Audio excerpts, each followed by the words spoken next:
একটা সময় পর্যন্ত কিবোর্ডে বাংলা টাইপিং করাটা ছিল বেশ চ্যালেঞ্জিং ও কষ্টসাধ্য ব্যাপার। বাংলা টাইপিংকে সহজলভ্য এবং সবার কাছে পৌঁছে দেওয়ার ক্ষেত্রে এক যুগান্তকারী ভূমিকা পালন করেছে অব্র কিবোর্ড। 2003 সালের 26 মার্চ মেহেদী হাসান খানের হাত ধরে জন্ম নেয় এই সফটওয়্যারটি শুধু একটি টাইপিং টুল নয়, এটি বাংলা ভাষার ডিজিটাল প্রসারে এক অনন্য দৃষ্টান্ত। 22 বছর পরে এসে আনুষ্ঠানিকভাবে সম্মাননা পাচ্ছে অব্র। তবে যতটা সহজ ভাবছেন, এই কিবোর্ডের পথ চলা মোটেই ততটা সহজ ছিল না। কিভাবে শুরু হয়েছিল মেহেদীদের পথ চলা? কিভাবে অব্র কিবোর্ড সবার কাছে পৌঁছলো? বিজয় কিভাবে বাধা হয়ে দাঁড়িয়েছিল? আওয়ামী আমলে বারবার হেনস্থার শিকার হয়েও অব্র কিভাবে আজ জনপ্রিয়তার শীর্ষে? অব্র কিবোর্ড একটি ইউনিকোড ভিত্তিক বাংলা টাইপিং সফটওয়্যার। এর মূল বৈশিষ্ট্য হল ফনেটিক টাইপিং পদ্ধতি।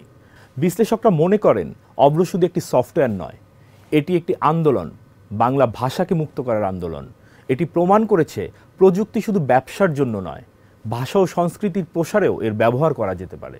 মেহেদী হাসান খানের একক প্রচেষ্টা বাংলা ভাষার ডিজিটাল রূপান্তরে এক নতুন দিগন্ত উন্মোচন করেছে। ভাষা হোক উন্মুক্ত, এ দর্শন নিয়েই অব্র এগিয়ে চলছে ভবিষ্যতের পথে। ডেইলি স্টারের সকল নিউজ আপডেট পেতে আমাদের ফেসবুক পেজ এবং আমাদের ইউটিউব চ্যানেলে নজর রাখুন। সুস্থ থাকুন, ভালো থাকুন।